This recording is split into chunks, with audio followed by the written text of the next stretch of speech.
Ephesians 5:33, we're going to jump right in because let me tell you this, preface. If you are a single person in the room and anticipating marriage life someday, or if maybe you've been through a difficult separation or divorce, or if you're a parent in the room and you have kids that you want to make sure they get started right, you're going to want to save this sermon and tag it and make sure that you hold on to it. For me, it's just required. My kids have heard me talk about this, and we've talked about it as a family over and over and over again. And if you're a married couple and maybe the flame has been fading out, this is really going to help you to do a marriage makeover, and that's what we're talking about today, but really a great setup for anybody that's contemplating a married life relationship.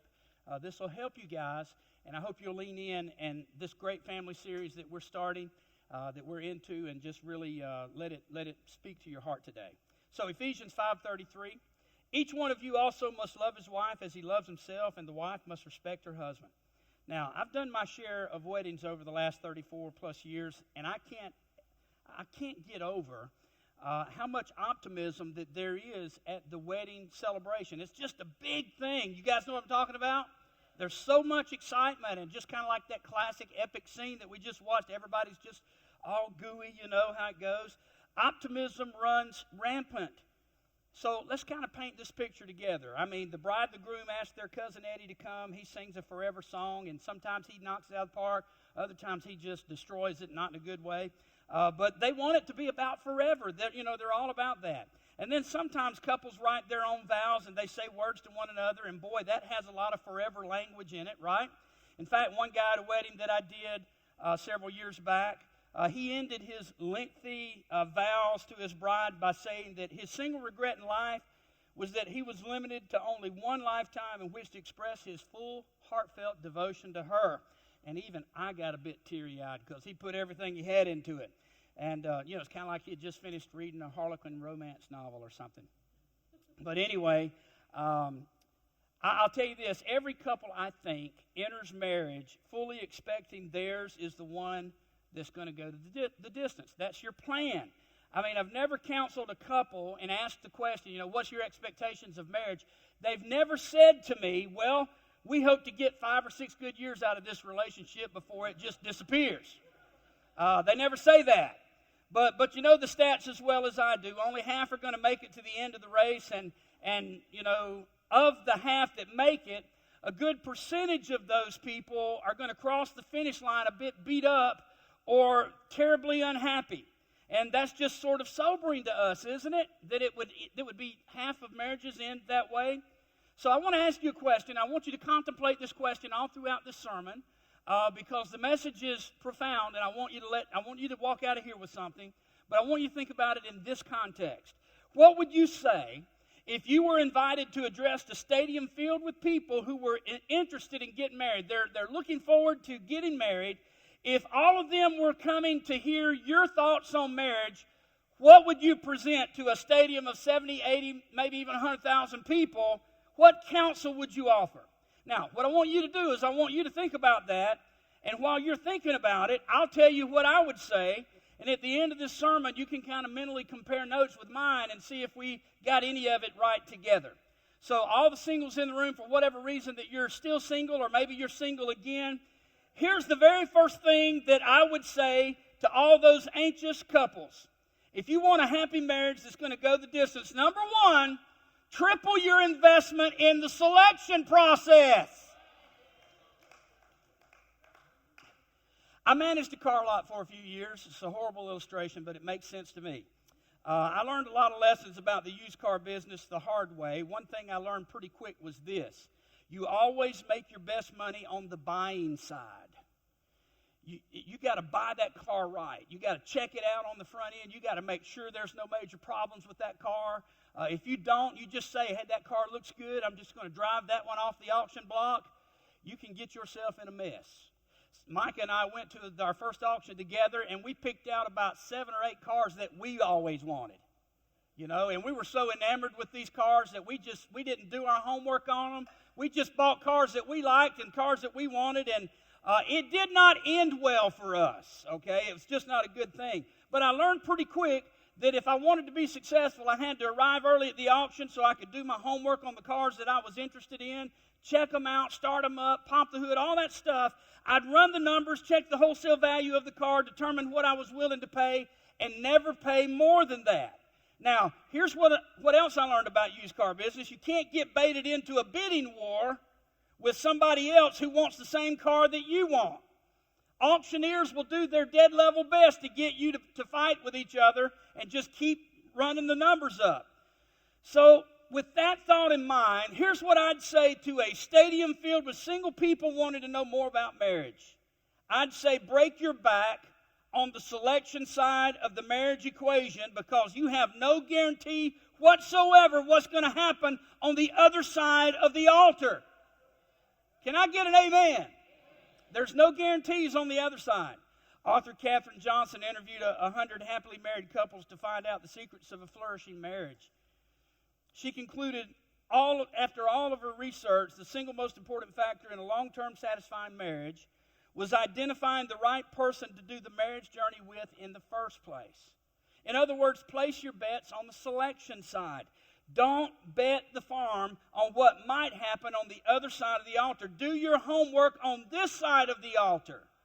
I had a friend of mine that I knew pretty well. I'd been in church with him before. He went to another church, but I'd visited his church and preached for him, or at his church. He wasn't the pastor, but he was a car dealer, a well-known guy, north of Smithfield, Kenley area.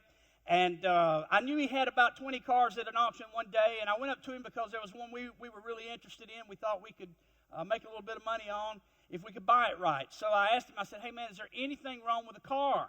And he said, man, this car is perfect. Absolutely nothing wrong with the car. Me and Micah were driving cars. I used to pay people to drive cars back for me, and we were driving. I don't remember if it was me or Micah, but somehow before we got home, we had to stop on the side of the road because there was a rattle in the rear end. And I don't know if my buddy ever repented for that lie that he told me or not, but we had more trouble with that car than you could possibly imagine. And you know what I found out later? Because I said, hey, I don't want to ever make this mistake. I found out I could pay $75 for every car that I bought, and they would run it through the mechanic shop. They would inspect it, test it, pop the hood, do everything that, they had about 30 things that they would check on the car for us. And then for 2 weeks, you got a 2-week guarantee. If you found anything 2 weeks later, you could take it back, and they would fix it for that $75 that you paid to have them inspect it. What I did, the mistake I made, was thinking, I'm going to save that $75. I'm not going to pay that.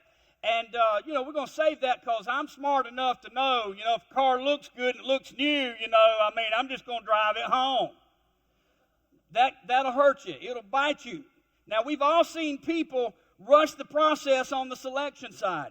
And we all know someone whose relationship ended up just being totally destroyed as a result. And if they were given a chance, if somebody who's been through a bad relationship breakup, if they were given a chance to stand in front of a stadium full of people to talk about marriage, I'll guarantee you this is one of the things they would agree with me on. Triple your investment on the selection side. Do your homework. Everybody say due diligence. We think through our vocal preferences our vocational preferences very carefully. We think through our housing. We'd never buy a house without doing our due diligence. We do our research before we buy cars, or we'll check out several different gyms before we join, or we sign a contract for anything like that, or we'll whatever we have to do. I can't for the life of me figure out why so many people are so lackadaisical when it comes to really doing your homework before you select somebody that you're supposed to spend the rest of your life with. What's worse is that most single people are completely unaware of a sinister homing device in their subconscious mind that tends to pull them towards some potential mate that would actually be the worst possible marriage candidate. Sometimes psychologists tell us that this is called a pathological pull. Now, you know what I'm talking about, even though you may not have known that was the name of it. But it's a deep unmet need in you that seeks out a deep unmet need in another person, resulting in a strong attraction for each other that feels a whole lot like love. But it's actually a form of pathology. But you don't find that out until about 6 months after you've been living together. and you start to hear a little rattle in the rear end. It's a horrible illustration, but I'm going to stick by my guns and just leave that right there. You're at a party and someone asks you, well, how did you two get together? Nobody ever says, well, it was sort of a pathological pull. But that's what happens all the time. Now, add to this the intense societal pressures to hurry up and get married, and the not-so-subtle pressures from family members. Your friends around you, your college roommates, they've all gotten married, and the pressure is on you now, and you're feeling like you're in a pressure cooker, and everybody's saying, hey, when are you going to meet somebody? When are you going to get married? 6 months after the wedding, here's what you need to do with all that pressure. You add a little romantic electricity to the equation, and you can see why so many single people just hook up so quickly with someone else who's equally driven by the complex pressures that I just described. And I can't tell you how many times I've seen people that'll go through a horrible divorce, and before, really, after they separate, before the divorce is even final, they'll walk in with somebody new on their arm. And I'm like, wow, there's no way you had time to do your homework before you started dating another person, and you've not done your due diligence. You really need to slow the train down a little bit. And 6 months after the wedding, if they don't do that due diligence, they'll ask themselves for the very first time, I wonder if we really have the compatibility factors necessary for us to go the distance in this relationship. Did we ask the right questions? Did we deal with the important issues? Is there enough here for this marriage to really last, for it to be like a marathon marriage? You see, if I were standing in front of a stadium filled with single people who were anxiously looking forward to the married life, I would plead with them to triple their investment on the selection side and to come up with some compatibility requirements before they get too far into the relationship. Let me offer some suggestions for you. When we're talking about compatibility, here's the first one, and it's at the top of the list for an obvious reason. The first one that you need to make sure of is spiritual compatibility. Spiritual compatibility. Look, folks, if you're dating somebody and they have no interest in faith and things that's important to you, and they don't want to be in church, and they don't, they tell you, you can go to church, I have no plans to be a part of that. I'm telling you, you can work through that. You can say in your mind, oh, I'll change their mind. More often than not, I have seen them change the mind of the person that once stood strong in faith. And all of a sudden, they're starting to push away. And that pull just continues. And I'm going to preach a whole sermon in this series just on spiritual compatibility, but I wanted to leave that there. You need to make sure that you have a common interest when it comes to your faith and your Christian walk, or whatever that might look like for you, okay? It's vitally important. What about character compatibility? Is this person trustworthy? Do they handle time and money wisely? Do they tell the truth? Are they honest? How do they deal with a crisis in their life? You need to watch them during crisis moments in their life. How do they handle that? A good question to consider about a potential spouse is, do they have the relational skills necessary to build and sustain friendships? If you're seeing somebody and they don't have any friends, and when they get them, they don't stay very long, that's a problem. My dad taught me a principle, and I passed it on to Micah and Marissa, and it's not always true. I know circumstances can sometimes mess this up, but most of the time, this is something you can measure something by. I taught my kids, if Bob and Mary have a problem, if Bob and Sally have a problem, if Bob and Jane have a problem, sooner or later you might need to consider that Bob just could be the problem. I mean, really, if you're considering someone for marriage, you need to ask yourself, are their current friendships working? Do they have any sustaining friendships that have value? And third, what about communicational compatibility? A lot of people who go into marriage don't have a clue how to communicate on a significant level. They don't know how to communicate stress or sort through conflict or talk about sensitive issues or negative emotional feelings without blowing up the other person and just, stinking up the whole house and pushing people away. That's vitally, vitally important. What about number 5, family compatibility? Have you talked about or let's go back to number 4, temperament and personality compatibility. We don't want to skip that one because it's so vitally important. Listen, you're going to live with the other person's temperament and personality, hopefully for the rest of your life, right? Have you defined their temperament And have you looked into their personality profile? Do you know what yours is? Or are they going to link up, and are they going to match up constructively? Or are they going to be at odds with one another forever? Again, we're going to talk about this in another sermon, so I'm going to move on. But it's so vitally important that you lean into that a bit. And then family compatibility. Have you talked about similarities or differences in your family backgrounds? That's a huge area. And it'll influence your relationship every single day for as long as you live together. And people always tell me this, PT, I'm not marrying his mom and his daddy. I'm not marrying her mom and her daddy. I don't care what kind of people I don't care what their opinions. I'm not, are you crazy? You're marrying the whole family. You're marrying the whole family, and you're going to be with them for the rest of your life. You may not like it, but hey, even when they're not there in your house, they're still in your house. They are still in your house because they're in your head and they're in his head. And that's, hey, Micah talked about not long ago in a sermon. He said, sometimes it used to bother me because my mannerisms and things that I said. He said, I started noticing I was a whole lot like my daddy. He said, and I just go, doggone it, there it is again, there it is again. It just comes out. He don't know how blessed he actually is. I'm just saying. You're marrying the whole family, whether they're physically there or not, they're always there. You understand that? Got a whole sermon coming just about that. Family compatibility. And then what about physical compatibility?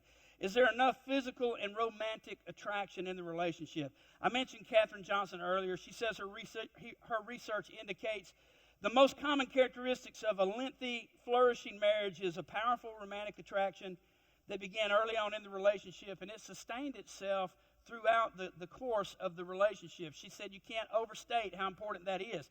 In religious circles, this tends to be downplayed. I don't think it ought to be. I think it needs to be emphasized.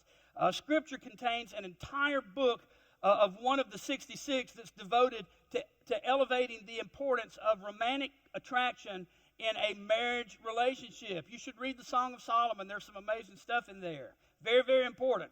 Now, it would be difficult to overstate the importance of the first year of marriage, okay? What happens the first 12 months tends to set the course for the years that are to come, which is why the Old Testament book of Deuteronomy, in that book, that God institutes a kind of marriage deferment provision for the military code in that culture. In other words, if you study the history, if a soldier got married, he was automatically exempted from service for 1 year in order to establish a firm foundation for his new marriage. God was setting up newlyweds to win. Our culture does the exact opposite these days. It tends to set up newly married couples to lose. There are so many forces in society that are set to pull couples apart. From unreasonable marketplace demands to ridiculous travel requirements in some jobs to a media that's filled with poor marriage models and adulterous marriage images and packed schedules that lead both the husband and the wife to be completely exhausted and so oftentimes so cranky. Sinister marriage-busting forces are lurking everywhere just waiting to frustrate the earnest efforts of marriage partners who are trying to build a marriage that'll go the distance, a marathon marriage for the long haul. So the next thing I'd tell that stadium full of single people who want that marriage to last a lifetime is have a plan in place to consistently invest in your marriage. Now listen, you've got to be intentional, people. You have got to be intentional. We told parents that you have to be intentional about how you raise your kids and make sure that you counter what culture is trying to instill in them last week, right? You've got to be intentional about your marriage. You need to put the time in. You've got to be intentional as a married couple about how you're going to invest time and energy into this relationship. What's your plan for that? Questions like these need to be asked, and those questions need to be answered correctly. When and where and how often are we going to spend time together, just the two of us, for the sheer purpose of keeping the flame of marriage burning? How are we going to manage our schedules in a way that assures both of us that we're going to invest correctly in this relationship? What resources are we going to listen to, and what activities are we going to be a part of that we believe will contribute to the strength and the durability of that relationship? I've never met a couple who enjoyed a long, flourishing marriage without having made huge intentional investments in their relationship. It almost seems to reflect the biblical adage, you reap what you sow. So I would say to the stadium filled with single people, when you make the right selection of the partner you're going to spend your life with, the day you come back from the honeymoon, you should already have a plan in place to consistently invest in that relationship. My third bit of counsel to the crowd of people in the stadium would be this. When you get stuck in your marriage, get help fast. Don't wait. A lot of you grew up pretty much like me. There's a generation like myself. We were taught to take responsibility for our lives, right? We just, we rarely asked other people. We're happy to help people, but we rarely ask for the help for ourselves. You were taught to work hard and to pay your mortgage and to cough up your taxes, to raise your own children. You like to think that you'd be able to handle a marriage problem if it comes up, right? And when your marriage tends to get stuck, you sort of think, I know how to dig out of this problem, and so I'm going to do this on my own. But the tires are spinning, and you're sinking deeper and deeper. There are some things flowers will not fix. There are some things that another trip to Victoria's is not going to fix. I hate to say that, but that's true. It's just not going to take care of it. Every situation is unique. But sometimes a couple can get stuck, or they can't get unstuck until, maybe I'll give you an example. This isn't always the case, but just to give you an example. They can't get unstuck until she's willing to deal with maybe memories of sexual abuse, or he's willing to come to terms with why he's incapable of deep emotional feelings or a deep connect with his family or with his spouse. Another weekend retreat isn't going to change those circumstances. You see, some marriages are buried axle deep, and they're going to stay that way until one or both partners are willing to say, we're stuck, and we can't get out of this on our own. We need to get some help. We need to get some help. There's going to come a time for them where they have to make that long, difficult walk to a trusted friend's home, to a pastor's office, or to a trained counselor's office, where that awful four-letter word is going to have to roll off their tongue, help. We need some help here. Often that four-letter word said to an appropriate person, it will mark the beginning of the healing process, and that will dramatically improve the odds of your having a marriage that can go the distance. But sooner or later, you got to get the help. When you get stuck, you got to get the help. Now, according to Scripture, there's one thing that's more destructive to marriage than anything else. And somebody would quickly say, well, that's obvious. That would be adultery. Well, that's a serious problem, and it destroys a lot of homes and a lot of relationships. But it's not the premier marriage-busting threat according to Scripture. Well, somebody said, well, then it's got to be overly spiritualized. It must be spiritual incompatibility. That's a big one too, but I don't think that's the biggest. Then what is it? The Bible calls it hardness of heart. Let me explain that.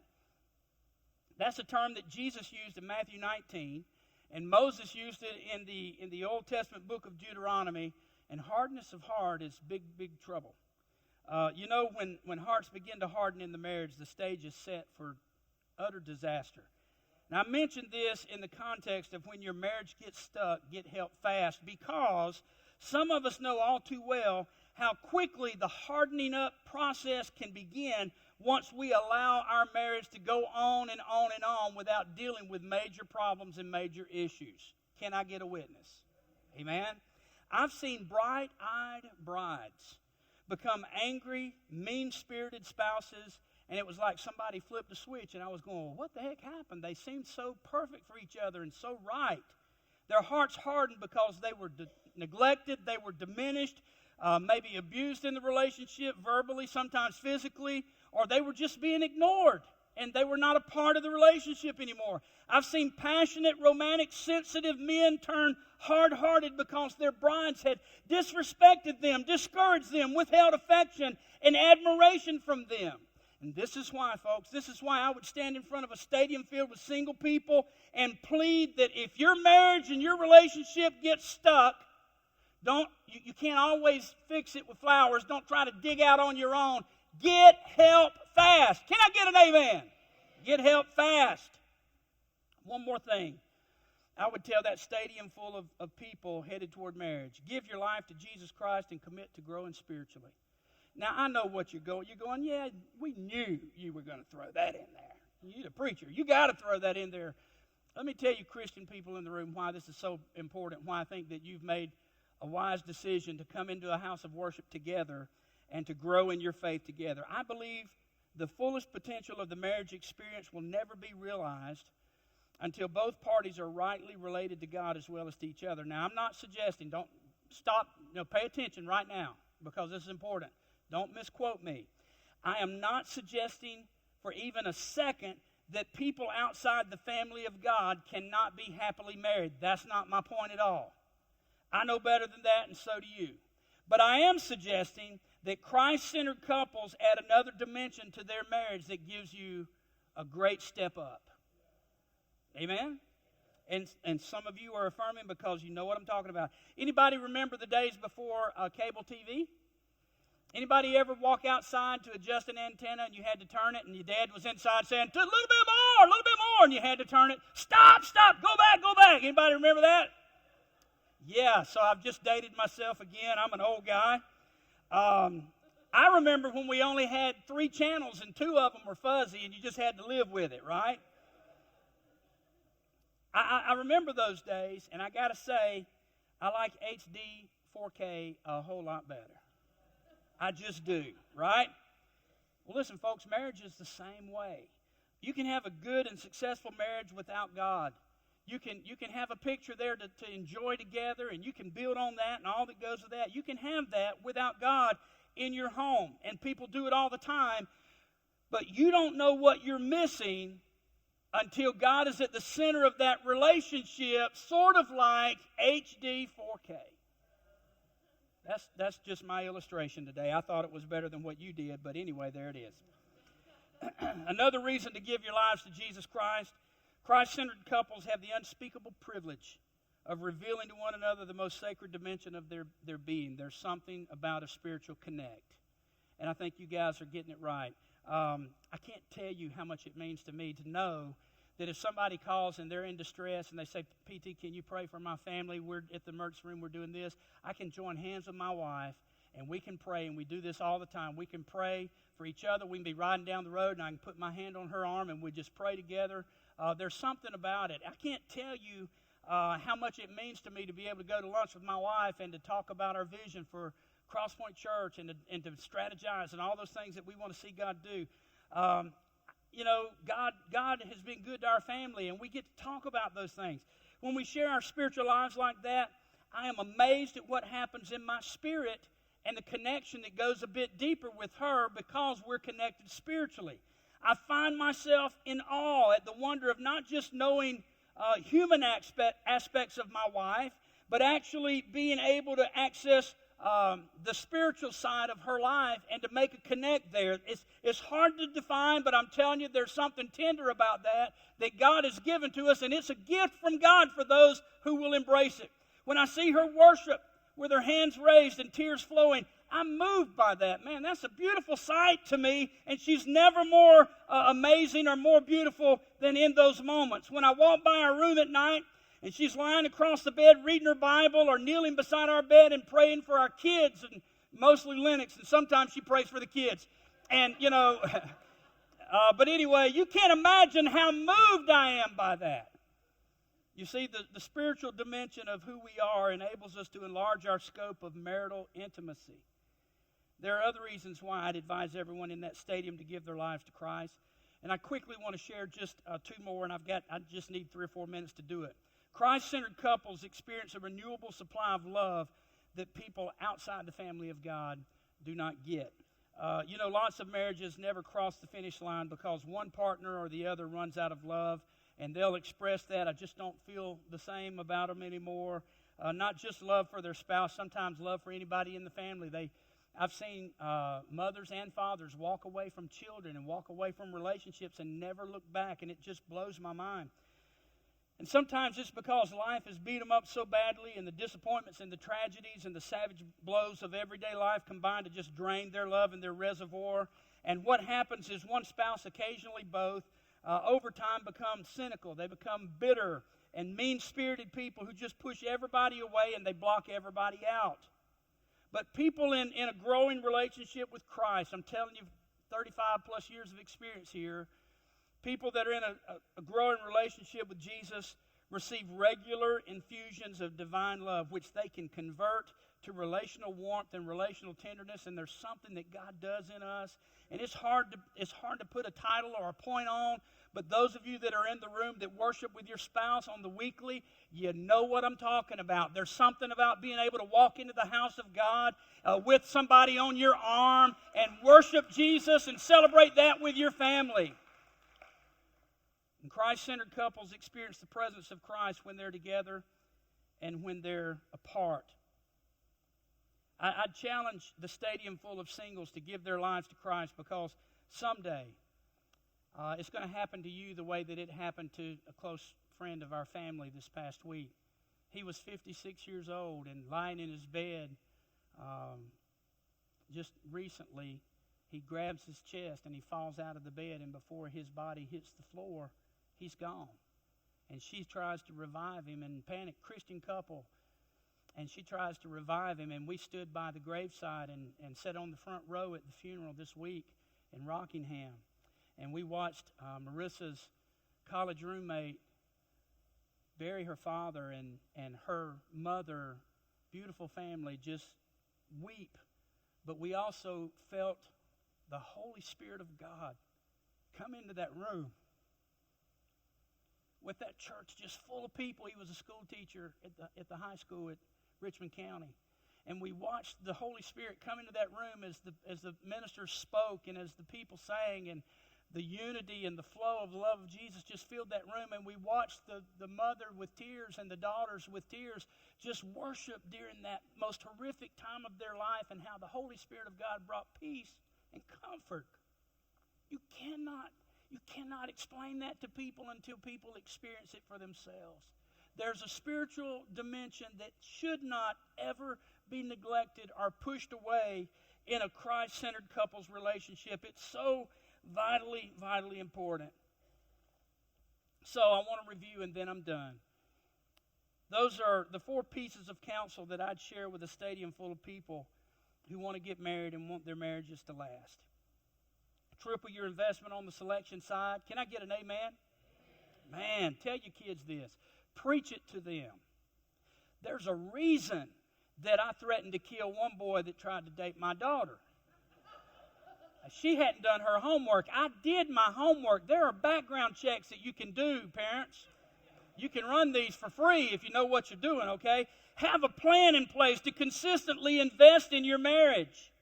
Get help fast when you get stuck. Give your lives and relationship to Jesus Christ and grow spiritually together. It'll do more for you than you could ever dream or imagine. And here's what I'd say. If you have to scale back somewhere for whatever reason, don't scale back on any of the 4 principles that I've just taught you this morning. You need to remember this sermon, Mom and Dad. You may have a kid in high school, and someday they may come to you and say, I've decided I'm not going to college. We love each other. We're going to get married. You need to say, you're going to sit down and watch this sermon with me, boy or girl, and make them watch it and make them consider it. And you go, they're not going to listen. Sometimes they do. Sometimes they do. We have, as you saw a few weeks back when Squad stood up on this stage, our Squad students, and they led worship, and they did such a phenomenal job. Man, and our student ministries pastor stood up here. Look, I'm telling you, if you've lost hope in this generation, you need to come out and hang out with Squad on Wednesday nights to see what God's doing in the hearts of about 100 teenagers that fill this room on Wednesday night. Don't you give up on them too fast. They're still leaning into faith, and they're still hearing the voice of God in their own lives. Amen? Don't take any shortcuts here. Don't take any shortcuts on these 4 things, because if you do, I'll leave you with this, if you do, one day you're going to be riding down the road and you're going to hear a rattle in the rear end. If you don't remember anything else, you'll remember that. Okay? And this will help folks who are contemplating marriage, and it'll help those who need a marriage makeover, especially if the flame has been fading. It doesn't have to. It doesn't have to. Would you bow your heads in prayer? Father God, I love you so much.